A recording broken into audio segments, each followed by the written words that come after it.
Hi, everyone. My name is Nicolette Graf, but most people call me Nikki, and I'm honored to be your trainer for building skills to have difficult conversations. I've dedicated my career to early childhood education beginning over 10 years ago as a toddler teacher in a New Horizon classroom. Since then, I've worn many hats. One of the most important hats I wear, though, is being a parent of 5 young kids under the age of 8. That perspective has given me a lot, but most importantly, how parents navigate early childhood and how educators are equipped to take care of children and their families. Along the way, I discovered a passion for advocating for equity and teaching communities how to find, trust, and use their voices. That passion led me to found Inclusive Impact. Being a parent, being an educator, being in our field, I noticed how little spaces we had to navigate equity together, how to implement them into our relationships in our classrooms. Over the years, I noticed that early childhood educators have to navigate so much, yet we have so little to learn how to do it through a lens of equity. That's why today matters so much. I'm excited to be on this journey with you and invite you to lean in, reflect, and practice together as we explore and have tools to have difficult conversations, not to just make them possible, but to make them transformative. This is exciting. I'm excited for you, and let's be on a wonderful journey together. At Inclusive Impact, we offer coaching, training, reflection, and hands on activities that ensure professionals and providers who are responsible for the care of young children have the knowledge and tools to challenge inequity and to create lasting change that positively impacts children, families, and the system as a whole. Our approach always keeps the full picture in focus: children and families, providers and professionals, and the systems we all work within. Because when all three are supported, we create lasting, meaningful change, and you will know your inclusive impact. For this training, Building Skills to Have Difficult Conversations, here's what to expect. We will introduce the work that you are building on from your last professional development day, so we understand the foundation you have already built on. We'll learn about safe spaces and brave spaces and what the difference between those are and how to build them within your programs. And lastly, we'll build skills to have difficult conversations. What you'll need for this training is an open mind, your included Inclusive Impact workbook, and a writing utensil to help you take notes. How to interact with this session, you'll see two different icons. The first is the self-reflection icon, and the second is the community reflection icon. You'll see these throughout the training, and this will let you know what kind of conversation we're having, whether one with yourself or one with others. Along with that, each slide has an indication of the workbook page that goes along with the content we're learning about. You'll see at the bottom of the slides a workbook page, and you can follow along in your workbook. I think we're ready. Let's get started. Last year, your Professional Development Day was in partnership with the YMCA Equity Innovation Center of Excellence. This experience built the foundation of understanding what diversity, equity, inclusion, and belonging means. Together, you unpacked what biases are and built awareness of microaggressions and other forms of unintentional harm. This built the foundation for this work to thrive in your programs and organization. That experience really was the launching pad for this work to take off for all of you. Let's reintroduce some concepts you learned last year. The first being diversity, the presence of difference. This can include race, culture, gender, language, abilities, age, religion, and more. Next is inclusion, actively inviting people to a space that is intentionally created for them to be respected as themselves. Equity, not equality, is fairness in opportunities, resources, and support that is unique to individuals because we recognize that people start from different places. Equity and equality kind of get confusing, but how to see them differently is equality is giving everyone the same thing, and equity is giving people what they need to succeed. Lastly, we have belonging, the feeling of being accepted, valued, and seen as your authentic self. Belonging is when diversity, inclusion, and equity are real practices, not just words we use. Let's think about these concepts in a different way. Imagine you're hosting a brunch. Brunch is arguably the trickiest meal to plan. There's breakfast food, lunch food, sweet, savory, so many options. But you're resilient. You invite people you know well and others you don't know as much because you value inclusion.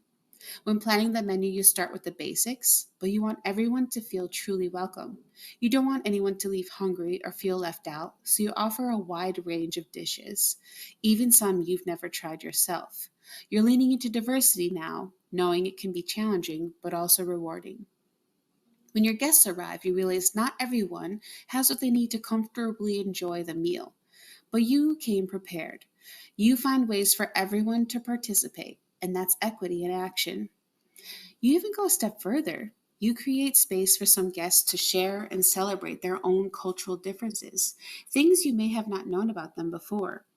By giving them the tools and the opportunities to show up authentically, and by removing barriers to participation, you fostered a sense of belonging for everyone at the table.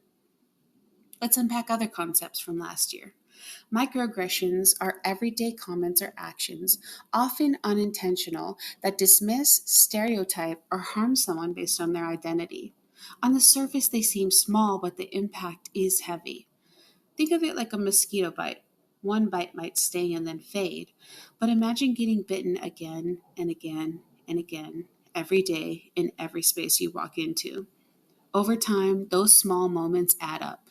For those who experience microaggressions, the harm isn't minor, it's cumulative, it's exhausting, and it's real. And it affects not just how we feel safe in the moment, but how we have a sense of belonging over time. Let's move to biases. Biases are normal shortcuts our brain makes to categorize information. However, biases can become harmful when assumptions, attitudes, or stereotypes shape how we see and treat people. Bias isn't always a choice by itself, but what we do with it is a choice. If left unchecked, biases can lead us to act unfairly, exclude others, or cause harm without realizing it. Let's go back to brunch. You've done everything you can to be inclusive, equitable, and to help everyone feel like they belong. The table's set, the food is ready, and the guests have arrived. You're feeling confident you have thought of everything. And yet, small moments happen. Someone suddenly makes a joke about a dish they've never seen before. Someone makes a well intentioned yet harmful comment. A conversation drifts into stereotypes about cultural traditions. These moments weren't planned, and often they aren't. They come from habit, unconscious bias, or not knowing what we don't know. But they still can make someone feel othered or unwelcome, even when that wasn't our intention. That's why it's important to remember biases and microaggressions show up anywhere, even at the event we poured our heart into, because they live in small, everyday interactions. The goal is not to be perfect or to shame ourselves when this happens. The goal is to recognize it, respond with care, and help making space for others and have everyone feel more welcome. Let's review our final concepts. Some of these are new and from me. An invitation is a call to lean into discomfort, reflection, and new perspectives. Growth requires us to show up even when it feels hard. Throughout this training, you'll experience some invitations to lean in, be curious, and deepen your thinking. A challenge. Stepping beyond assumptions and familiar patterns or our comfort zones to ask harder questions, notice blind spots, and consider other truths. It's how we move from surface level awareness to real transformation. You may also notice some challenges sprinkled throughout this training. That's my invitation to you to consider leaning outside of your comfort zone. Lastly, conscious discipline is woven throughout this training to connect the dots between what you know before this training and what you will learn after. Great work. We're going to wrap up understanding our foundation with two check ins, a community check in and a self check in. Let's start with the community check in. As a group, I'd like you to answer this question. How do we implement a sense of belonging for all at New Horizon Academy? I'll set a timer so you have a few minutes to chat. When the timer's done, so is your conversation. Enjoy!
Great work.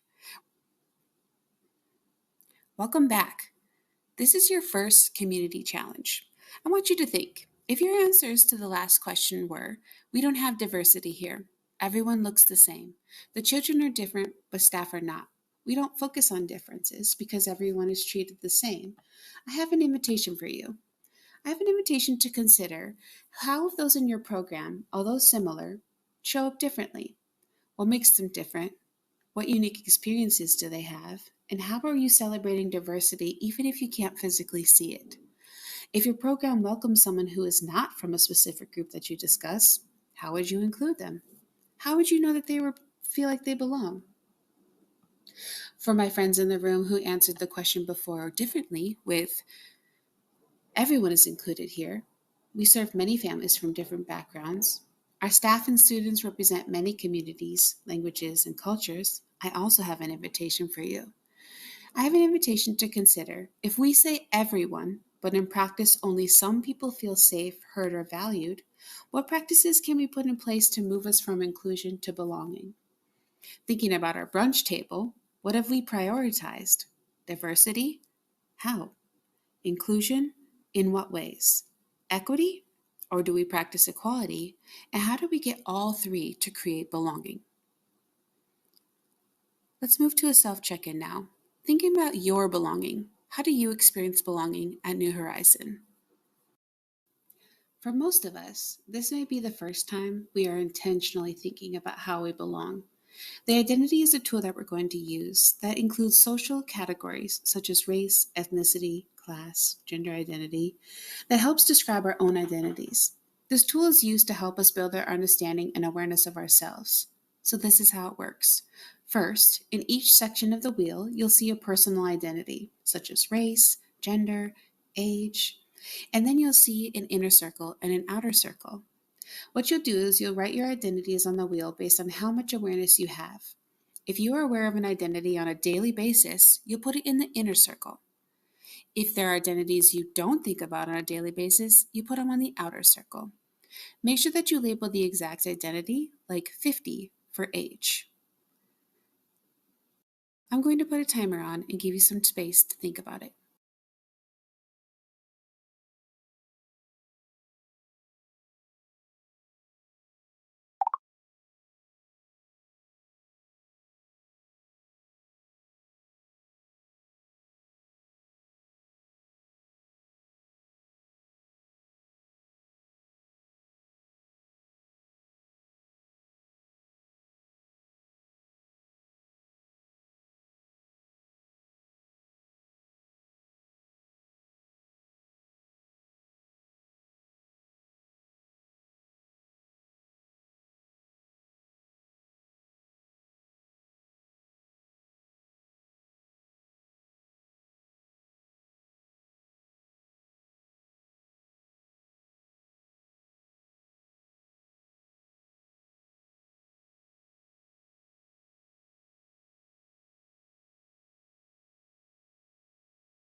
Let's deepen our self reflection. Look around the circle to see which identities you are most aware of and least aware of, and reflect. Here are some questions to reflect on. What identities do you think about every day, and why? Which identities tend to go unnoticed in your daily awareness? Why? What identities contribute to your own diversity? What identities help you feel included or part of a group? Which identities may require extra understanding, resources, or support to feel fully seen? Which identities give you the freedom to show up as your authentic self? Take a few minutes to think that through.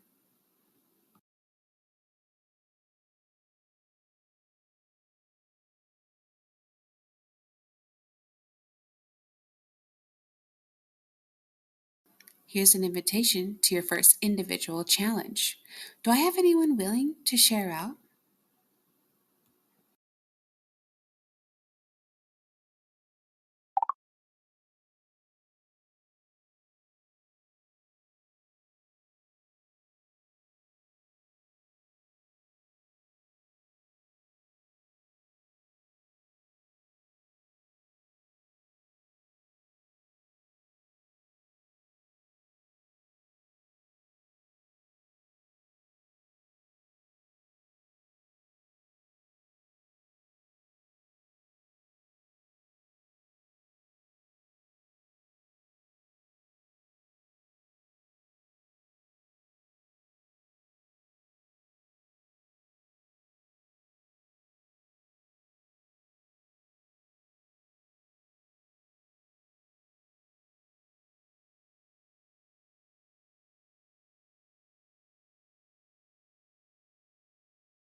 You may be thinking to yourself, what does this have to do with difficult conversations? I appreciate your curiosity. Keep it up. There are three core areas of skill development that matter both in conscious discipline and navigating difficult conversations. One, self regulation and awareness. Two, connection and belonging. And three, moving from self to community. Conscious discipline reminds us that adults must first internalize skills before they can model them for others. The same is true in difficult conversations. Self awareness is always the starting point. By reflecting on which part of our identity are most or least visible, we begin to notice our triggers, our blind spots, and our default reactions. This awareness helps us show up with composure, empathy, and clarity. Only then can we model brave and respectful dialogues for others. Conscious discipline also teaches that safety and connection are the foundation for learning. Identity awareness helps us see which part of ourselves feel included and which feel excluded. When people feel safe and seen, they can fully engage, learn, collaborate, even resolve conflict. Without safety, though, conversations are just surface level. With safety, they become opportunities for real growth. And finally, cautious discipline highlights that consciousness allows adults to model self regulation and respond thoughtfully. The same principles apply here to difficult conversations. They only work when multiple perspectives and lived experiences are honored and respected. This is how we move from focus solely on ourselves to building community where all voices belong. Let's get to the real reason we're here. Difficult conversations. What are difficult conversations? Well, they're any conversation where stakes feel high, emotions may be running strong, perspectives or needs differ, and we're being vulnerable. Some examples are giving feedback or receiving it, talking about our boundaries, addressing misunderstandings or conflict, discussing sensitive issues like performance, identity. And values. Is there anything you'd like to add? Here's an invitation to think of a recent conversation you avoided, dreaded, or walked away from, maybe wishing it had gone differently. What made it difficult? Why do difficult conversations matter? Well, unresolved conflict drains our energy and trust. Avoidance leads to bigger problems later. Healthy dialogue builds stronger relationships and better outcomes. And if we can master this skill, we are better leaders, better members of a team, and showing our growth. What makes conversations difficult? High emotions, being unable to regulate those emotions, and the fear of confrontation. Sometimes power dynamics are present whether we know them or not.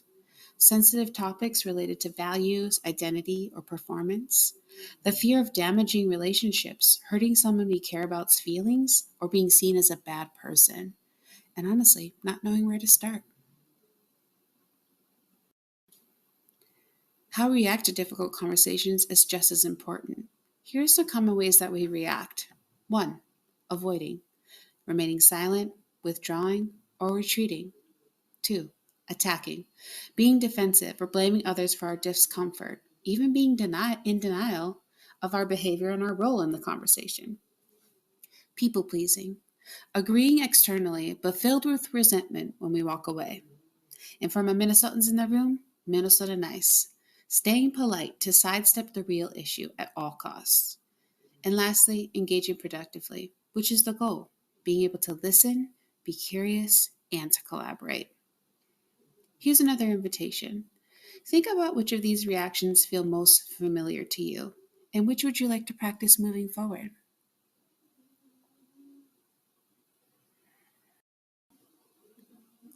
Here's a video to explain further the concepts we just learned. Take a listen. Why do you need to have difficult conversations? Isn't it easier to just ignore the problem? Isn't it easier to just give somebody a side glance or a disapproving stare? Or isn't it easier to come out with a sarcastic comment like, yeah, you always finish your work on time? These are not assertive ways of handling a problem that you want fixed. These are passive aggressive ways of handling a conflict or handling a problem, and this is not recommended for the workplace. So here are 3 reasons why you need to have difficult conversations assertively. Number 1, people won't pick up on your clues. Most people won't read your indirect signals. Most people won't understand a side glance or a disapproving stare. To be honest, a lot of people are really bad at reading body language, and they have no idea the kinds of messages that you're trying to send with a disapproving stare or a side glance. Or because it is so indirect, if they do understand what you're trying to tell them, they'll just shrug it off and keep doing what they're doing. They'll continue on with their behavior and the problem will continue as well. This does not help you solve the issue, and it doesn't help your stress levels either. Leaving clues that you hope the other person is going to pick up on and just understand is a passive aggressive way of dealing with a situation or a difficult conversation. And as I mentioned before, passive aggressiveness isn't recommended for the workplace. It doesn't help you appear to be honest or transparent or confident around your colleagues. It makes you look like you don't have enough confidence to deal with the issue or enough honesty to tell people what you truly think and how you truly feel. The style of communication you need to use is assertiveness. When you are assertive, you are being honest and you're being open about your feelings, your wants, and your opinions as well. This makes you look like an authentic leader. It makes you look like a transparent person in the workplace. People know who you are, they know what you think, and they know how you're going to feel about certain issues. So assertiveness is incredibly important for the workplace, and it's definitely the communication style I want you to aim for at work. And having difficult conversations in the workplace when you need to or when you want to is something that will definitely help you appear and come across as more assertive to your colleagues. Number 2, difficult conversations relieve your stress and anxiety. It might seem counterintuitive, but when you have difficult conversations, it can help relieve stress and relieve anxiety inside of you. The thought process behind this is that you are no longer being a passive actor in your life. You're taking action. You're being proactive about situations, and you are having those difficult conversations to address problems or to address issues that you are unhappy with. This taking control of your life or of situations, it empowers you. This is exactly how I have felt when I have had to have a difficult conversation. Beforehand, I have been stressed. It's very natural. I've been a bit anxious about having that conversation, and even during the conversation, I would be stressed and anxious. But afterwards, after having that conversation, once I have said what I wanted to say, I have felt a lot of relief. I have felt a lot calmer and a lot less stressed. It's because you are empowering yourself. You're making yourself feel like you are powerful instead of powerless. And this helps to bring down your stress levels. Number 3, it helps you establish new boundaries. Boundaries are really important in life for both your professional life and your personal life. Without boundaries, people can just walk all over you. Sometimes they do it because they don't care. Other times they do it because they innocently don't know where your boundaries are, probably because you haven't communicated to them where your boundaries are. If you don't communicate your boundaries to other people, how can you expect them to know? People rarely guess what your boundaries are, so most of the time you have to have that kind of assertive conversation with them to tell them where your boundaries are. Having assertive conversations to tell people where your boundaries are is really the most effective way to establish your boundaries so everybody understands and knows where they are. It's clear to you and it's clear to the other person what your expectations are. And once you've had that difficult conversation to set your boundaries and tell the other person what they are, you no longer have to send indirect clues to them, hoping that they will just pick up on those clues and understand what you want. It's a lot more effective, and it does lead to less stressful and happier results for you. I do have another video on my channel.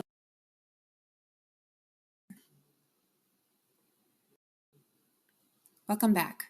Let's take a moment to do a skills checklist. In your workbook, there's a checklist of skills that either we have learned before this session, during this session, or will later.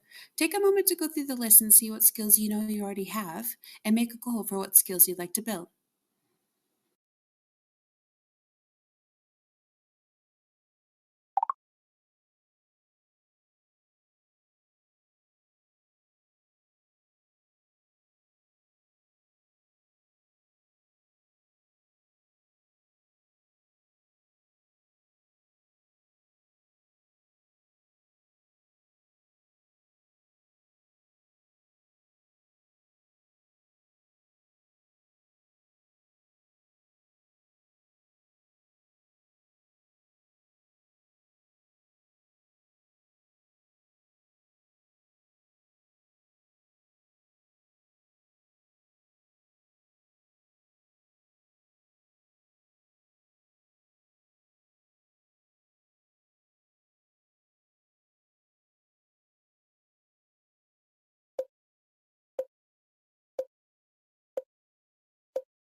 Now it's time for safe spaces and brave spaces. Let's take a moment here. How many of you have heard of safe spaces? Raise your hand. What about brave spaces? Let's learn more. A safe space is an environment that can be physical, emotional, or virtual, where individuals can exist without fear of being shamed, judged, attacked, or harmed. It's rooted in the idea that people, especially from marginalized or vulnerable groups, can have a place to feel protected and accepted as they are. Key elements are emotional and psychological safety, freedom from discrimination or hostility, encouragement to express your identity and lived experience, and non judgmental support. The purpose is to allow for healing, rest, and honest self expression. What is a safe space? Here's some examples: a close friend, a therapist, a family member, a partner, a trusted colleague, racial affinity spaces, or culturally specific groups. They're ideal when folks can process trauma or identity based harm, when they work through topics of diversity, equity, inclusion for the first time, need affirmation and not confrontation, and the goal is to rest, reset, reflect, and gain emotional regulation. Sometimes there are misunderstandings of what a safe space is. Here are some examples. I've heard things like, I'm a safe person, or I've said it myself. Usually that comes from good intentions to desire to reassure others that we are safe people. But the truth is, safety isn't a label we give ourselves. It's a lived experience that others feel with us or they don't. Even if I intend to be safe, my impact might be different for someone else, especially if I haven't considered their cultural differences, past harms, or my own biases. Instead of declaring safety, we can commit to practicing it by listening, reflecting, being open to feedback of how others experience us. Safety doesn't just mean physical safety either. True safety goes beyond the absence of physical harm. It includes emotional, cultural, and psychological safety, all things we'll learn about later. Love, politeness, and respect automatically create safety. The reality, though, is these are important, but not enough. We have to have cultural understanding, an ability to regulate our emotions, and be aware of our biases so other people around us can feel safe, even if we're not outwardly unkind. Okay, Nikki. So we understand what a safe space is. What's a brave space? I'd love to tell you. A brave space is one that welcomes courageous dialogue, even when it's uncomfortable. It acknowledges that real growth and transformation often come from difficult conversations. The key elements of brave spaces are the encouragement of vulnerability and truth telling, the acceptance that discomfort and tension are just part of growth, and that respectful disagreement and challenge are important to moving these conversations forward, and that we hold each other accountable for the harm and the impact of our behavior. Let's share some examples of brave spaces. Facilitated conversations, intentional meetings with guidelines and expectations for bravery, spaces where each person recognizes that bravery is the intent and that any harmful impact is going to be addressed.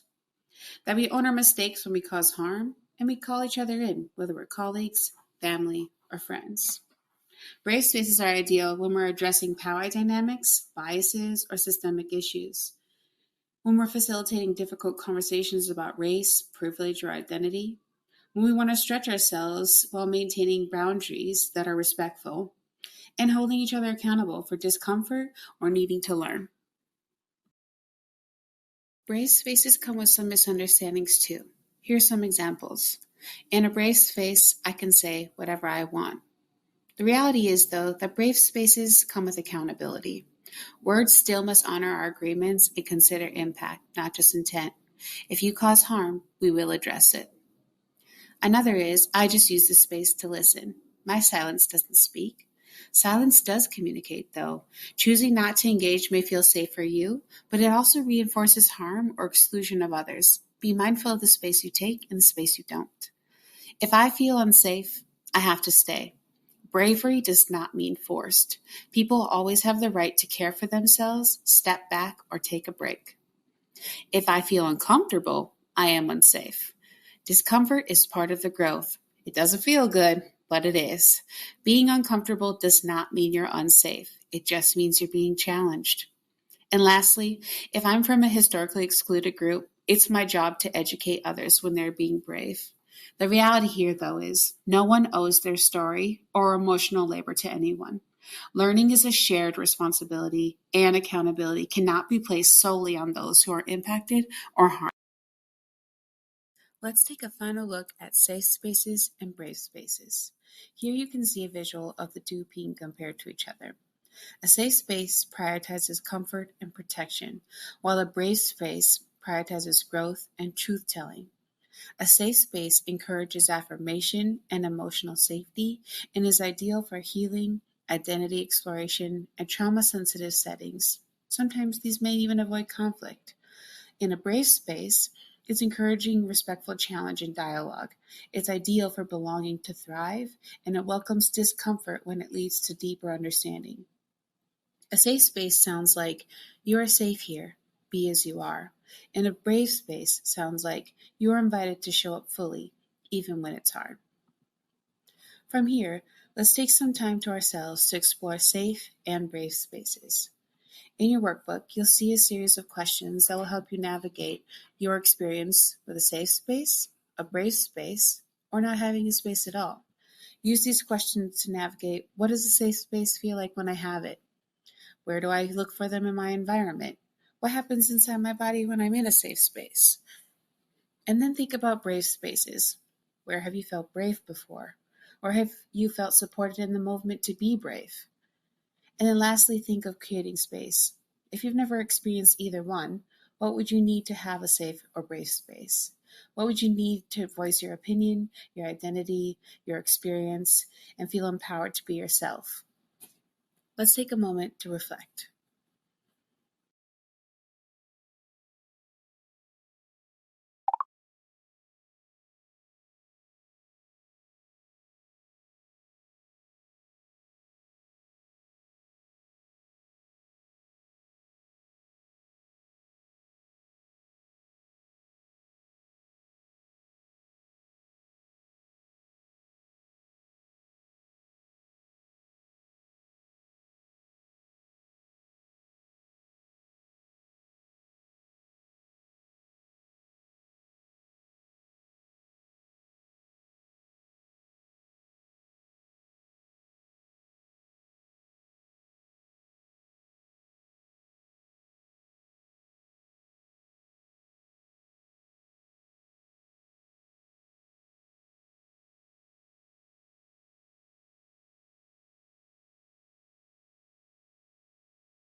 We've come a long way so far.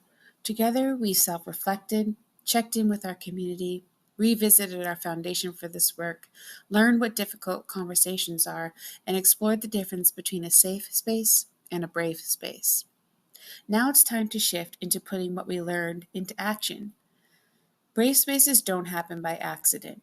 They are intentionally built. And when we build anything strong, it requires a foundation. We build them through tools and skills, agreements, community, and practice. Brave spaces are not about being perfect. They're about being willing. They're about creating conditions where honesty and accountability can live alongside empathy and respect.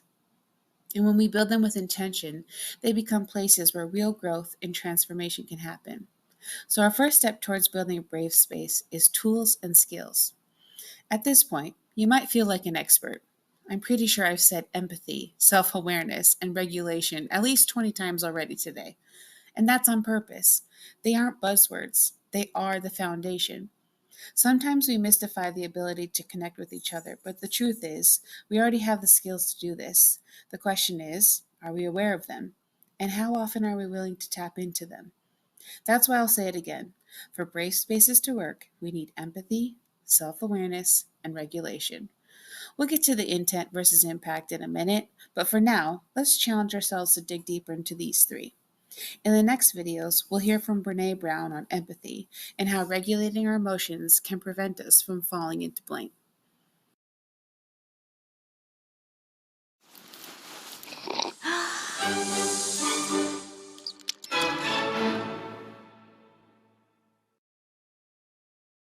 So what is empathy, and why is it very different than sympathy?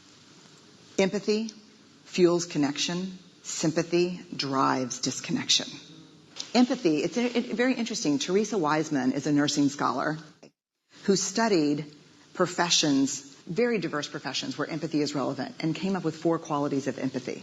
Perspective taking, the ability to take the perspective of another person or recognize their perspective as their truth. Staying out of judgment, not easy when you enjoy it as much as most of us do.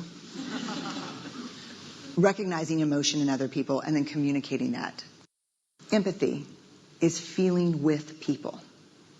And to me, I always think of empathy as this kind of sacred space when someone's kind of in a deep hole and they shout out from the bottom and they say, I'm stuck, it's dark, I'm overwhelmed. And then we look and we say, hey, you climb down. I know what it's like down here, and you're not alone. Sympathy is, ooh, it's bad, no, you want a sandwich? Empathy is a choice, and it's a vulnerable choice, because in order to connect with you, I have to connect with something in myself that knows that feeling. Rarely, if ever, does an empathic response begin with at least. Yeah. And we do it all the time. Because you know what? Someone just shared something with us that's incredibly painful, and we're trying to silver lining it. I don't think that's a verb, but I'm using it as one. We're trying to put the silver lining around it. So, I had a miscarriage. Oh, at least you know you can get pregnant. I think my marriage is falling apart. At least you have a marriage. John's getting kicked out of school. At least Sarah is an A student. But one of the things we do sometimes in the face of very difficult conversations is we try to make things better. If I share something with you that's very difficult, I'd rather you say, I don't even know what to say right now, I'm just so glad you told me. Because the truth is, rarely can a response make something better. What makes something better is connection.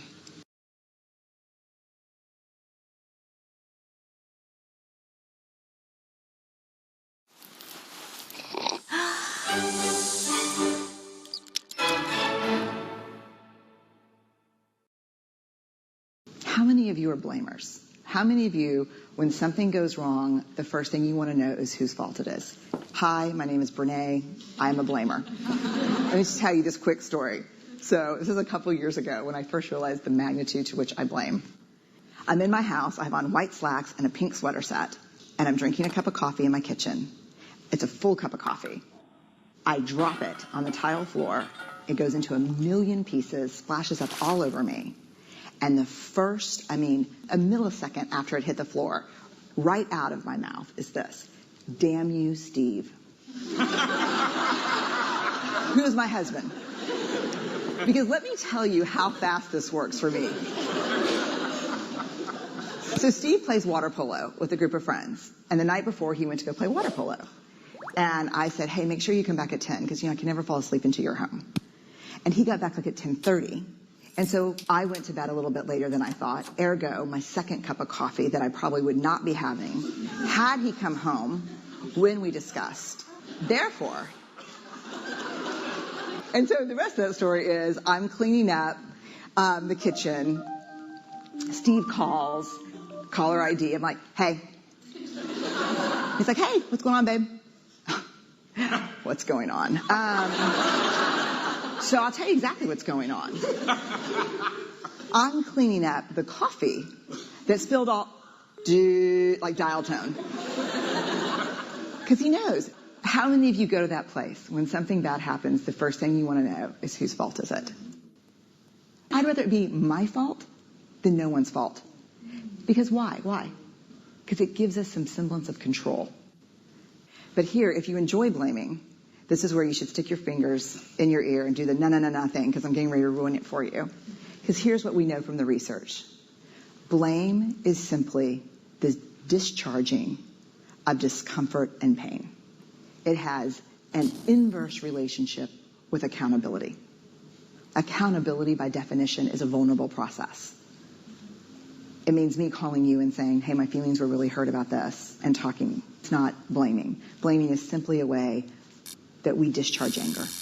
People who blame a lot seldom have the tenacity and grit to actually hold people accountable, because we expend all of our energy raging for 15 seconds and figuring out whose fault something is. And blaming is very corrosive in relationships, and it's one of the reasons we miss our opportunities for empathy. Because when something happens and we're hearing a story, we're not really listening. We're in the place where I was, making the connections as quickly as we can about whose fault something was.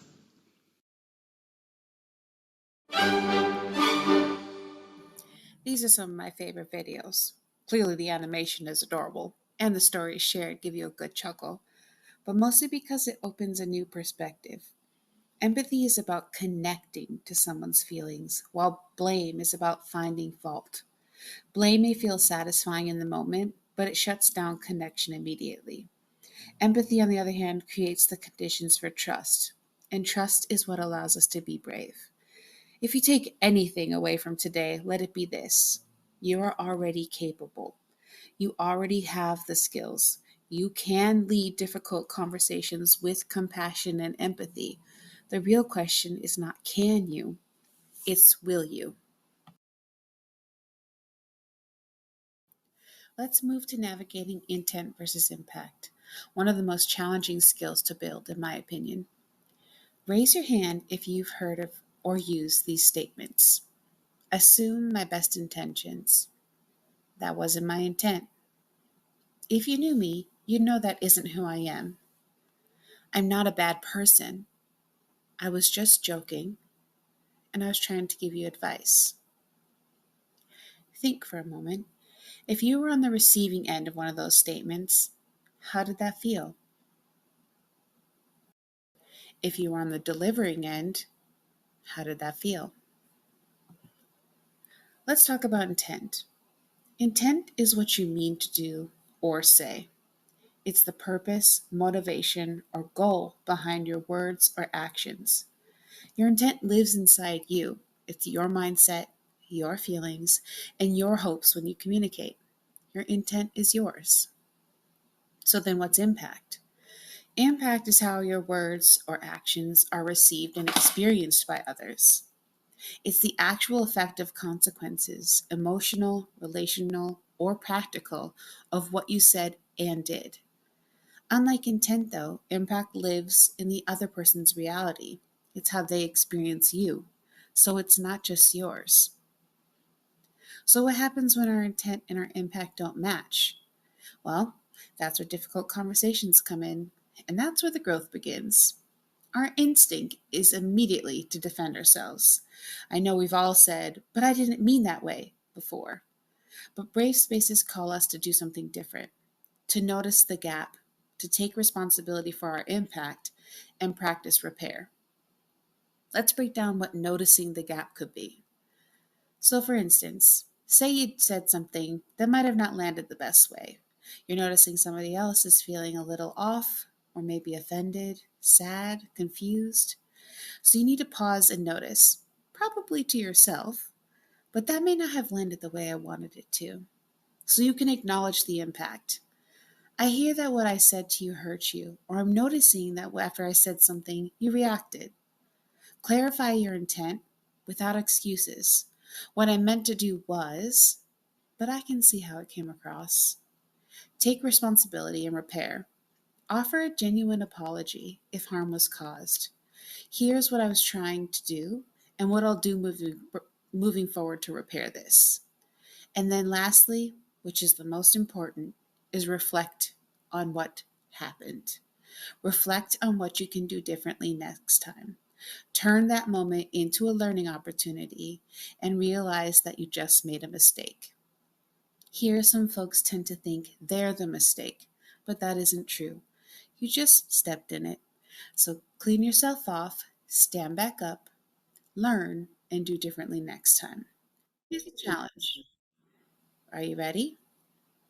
Together as a group, I want you to imagine what it would be like if instead of defending ourselves with, that's not what I meant, that we paused, we thought, and responded with, how did my words land for you?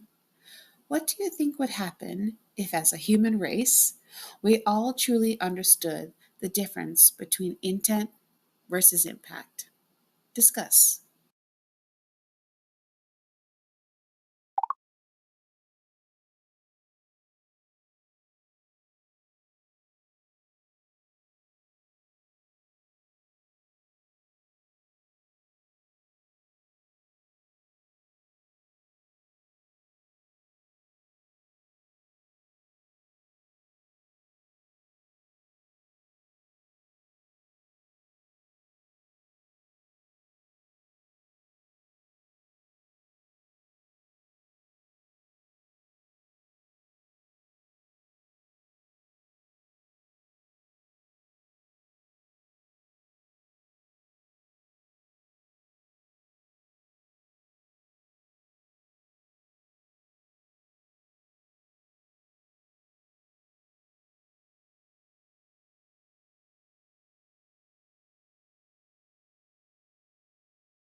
Welcome back.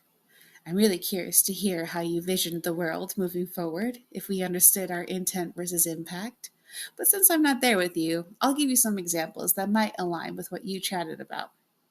Some ways we might see change if we understood our intent versus impact is that conflict would shift from blame to repair. Our relationships will be stronger because we immediately acted with empathy and compassion instead of blaming others for our discomfort. Communities might stop repeating cycles of harm and build deeper trust. Families, workplaces, and even nations could move forward from defensiveness into accountability, and we learn from our mistakes moving forward. We would spend less time protecting ourselves and more time protecting our relationships. What a world to think about. Understanding intent versus impact doesn't just change one conversation, it changes how we live together, how we take care of each other. Again, I can't say this part enough, but we already have these skills. It's just if and when we're ready to use them. Next up is agreements. Now, this might feel a little formal at first, but here's the thing. We already make and live by agreements all the time. They are part of how we move through daily life. We just don't always name them as agreements. For example, in my own life, when my wife has something to share with me, I often ask, do you want me to listen or do you want my advice? That's an agreement of how I'm going to communicate and support her. With my kids, we have agreements like, we can't talk at the same time, or maybe we need to take a break so our bodies can calm down before we start talking again. Here are a few other examples that you might recognize. Texting someone saying, let me know when you get home. It's an agreement to check in for safety. Or honoring no phones at the dinner table, an agreement about being present. At work, let's keep this meeting to 30 minutes, an agreement about time. Among friends, let's just be honest if we're running late, an agreement about respect. Even driving, without words, stopping at a red light is an agreement that we've collectively made about safety. See, agreements aren't foreign. They're the backbone of everyday connection, and when we name them out loud in difficult conversations, they help us create clarity, safety, and accountability. So, back to the topic. For difficult conversations, they flow in the same vein, but with a bit more intentionality. Agreements are important because they create safety, build trust, and guide behavior. They support accountability and empower those to participate who may not always want to. Adopting agreements that are discussed, shared upon, and communicated can make any conversation that you're anxiously anticipating to be difficult a little more tolerable. Some of my favorite agreements are what is shared in this conversation is honored, respected, and confidential. Take the lesson, not the story, when you leave this space or this conversation with me. Do your best not to interrupt. Listening is just as important as speaking. Assume best intent, but you have to be responsible for your impact. Be open and willing to learn. In your workbook, there's a list of agreements that you can go through together as a group. Take a moment to scan through them. What do you like? What should you add? How would you incorporate agreements to your day-to-day in your school family?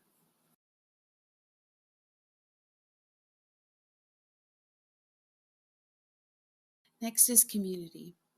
Community is what makes difficult conversations possible. Without it, those conversations can feel like battles to win or lose. With it, they become opportunities to grow together. So here's why community matters. Belonging builds courage. When we know we're a part of something bigger than just ourselves, we're willing to take risks, we're willing to be honest, and we're willing to be uncomfortable. Support sustains us. Difficult conversations can be draining. Community means we don't carry that emotional weight alone. We have others who will check in on us, encourage us, and hold us accountable. Trust allows for vulnerability. If I trust the group, I'm more likely to admit my mistakes, or share my story, or repair the harm that I caused personally. Shared learning deepens impact. In community, we can learn from each other's experiences. A conversation that's hard for me might reveal something more powerful to someone else, and vice versa. Community reminds us that we're not entering conversations as isolated individuals, but we're a part of a web of relationships. And if those relationships give us resilience to stay in the work, we got to keep going. You've been reviewing this content together as a community, so I know it's established. One invitation I have, though, is to take a moment to notice what you share. You may be here because you work together, or you may be here because you have a planned professional development day. But you also have the ability to go beyond those parameters and really build rich community. So let's find some common threads.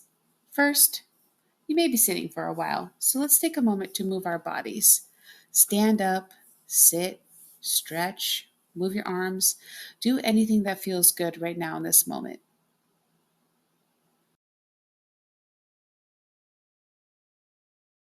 Once you're settled, raise your hand if the following statements I'm going to share with you resonate with you. Here's the first one.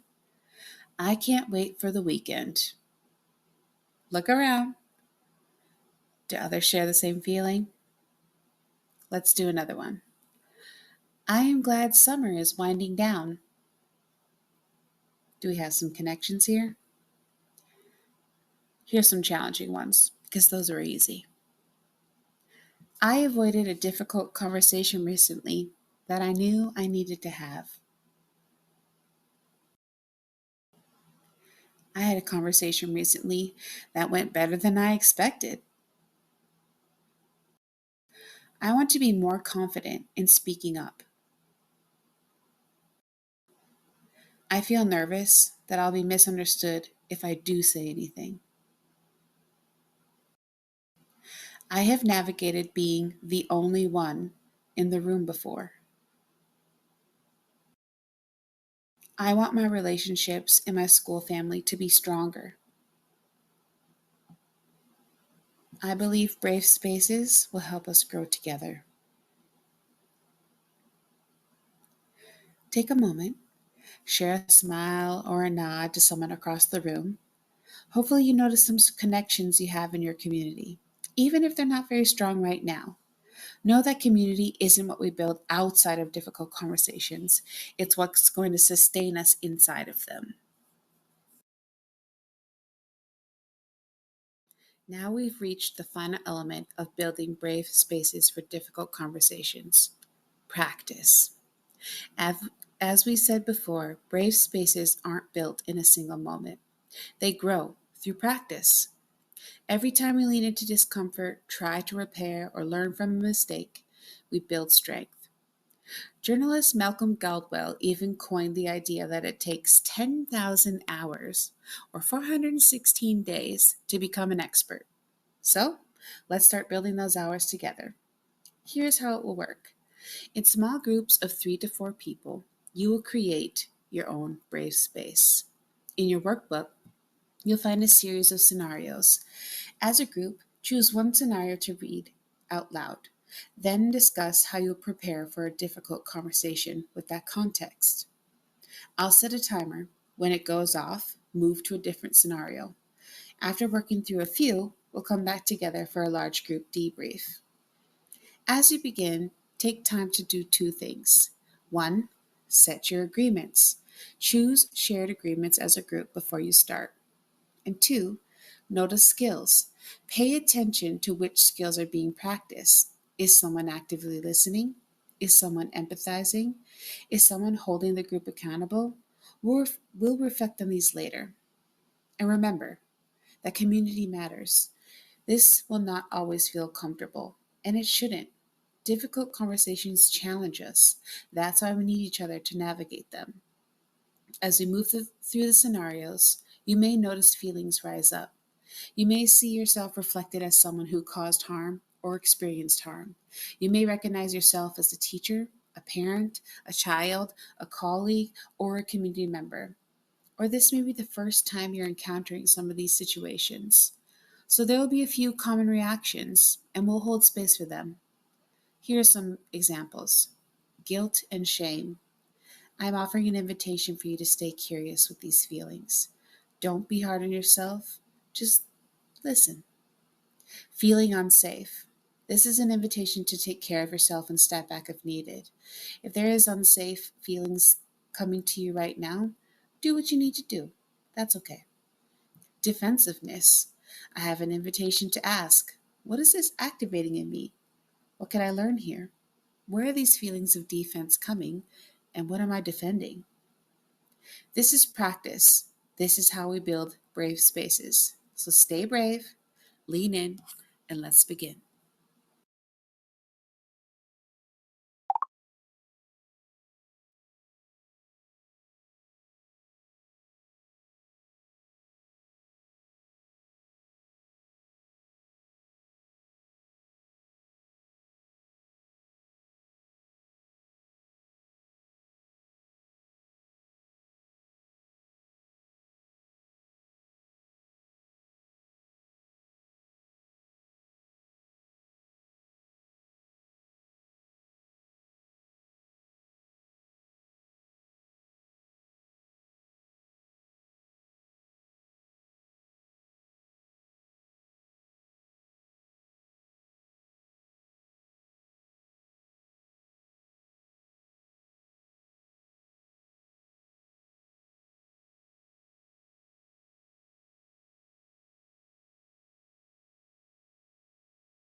Great work, everybody. Let's take a few minutes just to debrief the experience.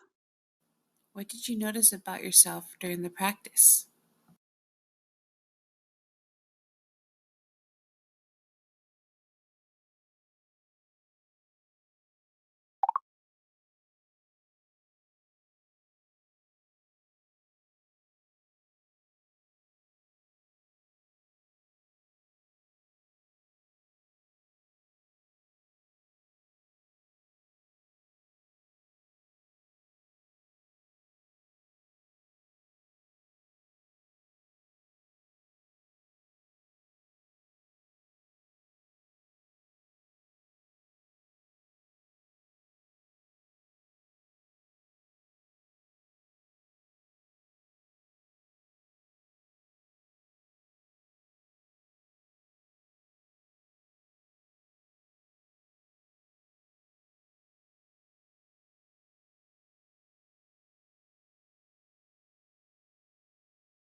How did your group agreements shape the conversation?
How might you take away what you practiced today into your classroom, team, or community?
I want to leave you with this: psychological safety. Psychological safety means more than just nobody gets hurt. It's the belief that I can fully show up as myself. I can share an idea, admit a mistake, raise a concern, or bring my whole identity into the room without fear of being humiliated, dismissed, or punished. It's the foundation for learning, collaboration, and growth. Without psychological safety, people stay silent. They retreat, they censor themselves, and the hard conversations we need to have never get off the ground. So here's the truth: even if we build the most beautiful brunch table with the most thoughtful environment, with clear agreements, practice, and skills, even if we show up with our best intentions, not everyone will feel safe. Safety is not universal. For people from historically excluded communities, safety is shaped by lived experience, by histories of exclusion, bias, or harm. Someone may not feel safe with us, even if we think we've done everything right. And sometimes we will cause harm.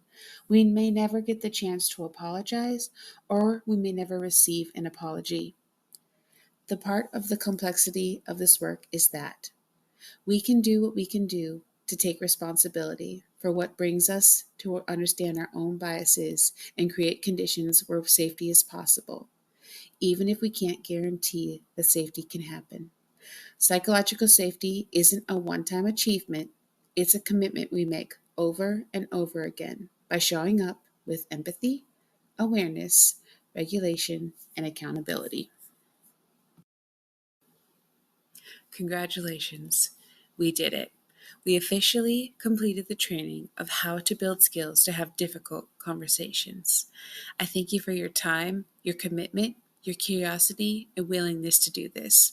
As I mentioned before, as a professional in this field with you, and as a parent of children who are in programs just like yours, thank you for staying committed to this work in a world where this seems challenging. Thank you for navigating divisiveness, challenges, difficult conversations, and not always knowing how to do this. I appreciate you. I'm excited for you. And this journey is just beginning. Thanks, everyone.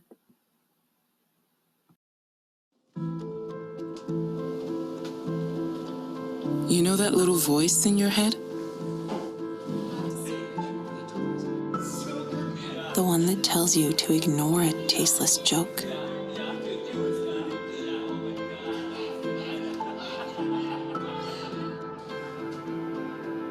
The one that tells you to keep quiet when a client makes a racist comment.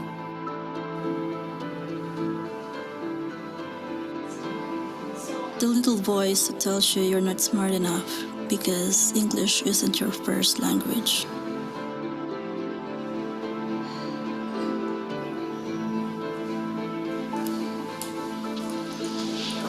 Or that it's okay to judge someone for leaving early because they have family commitments.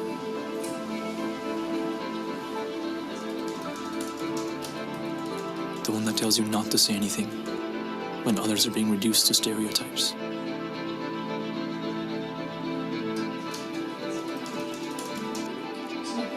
Or that it's not a big deal when everyone's opinion isn't considered.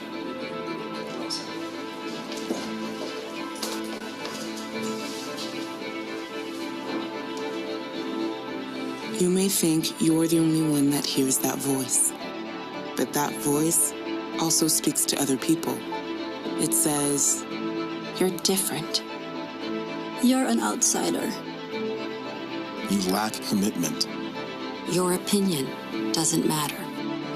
instead of listening to that little voice, you need to find yours and make it heard.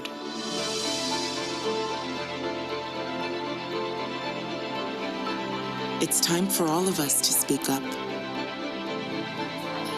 Because when we change the dialogue, we can change our world.